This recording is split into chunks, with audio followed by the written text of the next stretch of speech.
Salve a tutti amici di Comics Reporter, Fumettomania. Oggi ci troviamo alla Galleria Metropolis di Manhattan, New York. Siamo qui all'inaugurazione della mostra di Simone Bianchi qui a New York, organizzata da Metropolis Gallery dell'amico Vincent Zurzolo.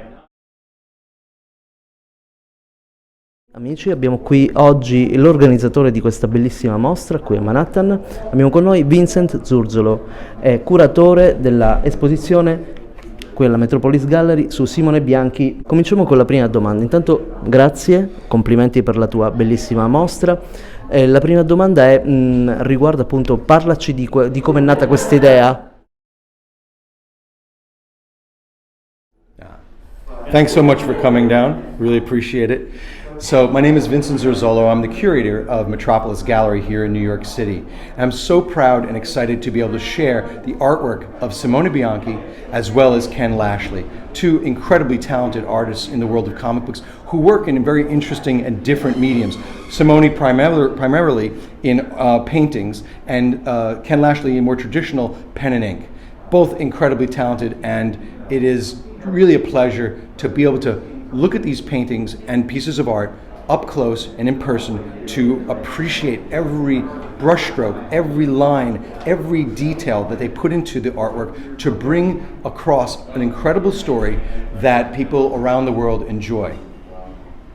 Amatissimo e apprezzatissimo Simone in Italia. Seconda domanda, ottobre è il mese heritage, il mese della eredità, del patrimonio culturale fra Stati Uniti e Italia. Raccontaci per favore, visto sicuramente le tue origini, il tuo rapporto con l'Italia. Sì. So my parents are from Calabria. Both of my parents were born there and raised there and moved to America and lived the American dream. And I'm a product of that American dream in terms of them making a better life for their children in the United States. I have a very close connection to Italy.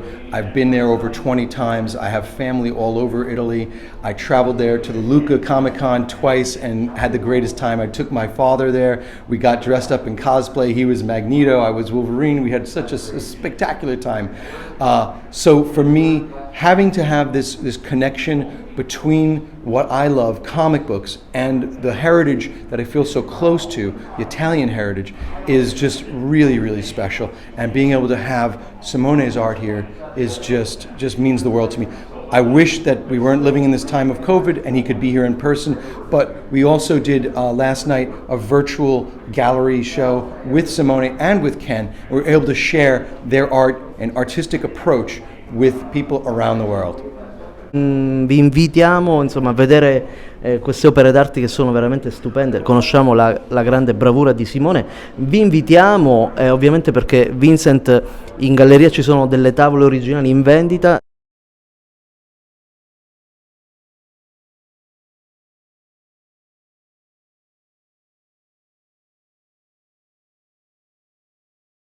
Quindi vi aspettiamo alla Metropolis Gallery qui a Manhattan, New York. Un saluto, grazie intanto per la tua ospitalità, Vincent. Grazie assai. Perfetto. Ciao ragazzi, grazie. Siamo all'interno dell'ufficio di Vincent, veramente qui ci sono tantissime meraviglie indescrivibili. Adesso Vincent ci dice un po' cosa abbiamo qui.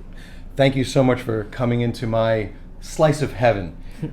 This is my office, and I always wanted my office to be a place where I never got bored, and I would look around and see all the creativity of the artists and creators who came throughout the history of comic books, and to be able to kind of be inspired by that. And every day when I work, I feel their presence and the work and effort that they put in to create what is, to me, the greatest American art form. So I'll just share with you some of my favorite pieces. Here's a piece from Famous Funnies 215 by the legendary Frank Frazetta. This piece, it just captures everything I think that made Frazetta so incredibly special. His ability to capture a moment, his ability to get into great detail and create an otherworldly effect in everything he touched. Over here is a horror cover from the 1950s by classic artist Bernard Bailey. It's called the Atomic Ant cover, And you can see this guy has been turned into an ant, and there's this horrific scene here. Here's a piece I love. It's from Thor Ragnarok. I love comic books and I love artwork, but I also love movie props. This is a prop from Thor Ragnarok, and I had my framer hook it up so that the music that played when Bruce Banner is on the Grandmaster's pleasure ship and he's trying to find the lasers and he can't find the lasers and he presses this button. It just makes me so happy every day I get to see this thing.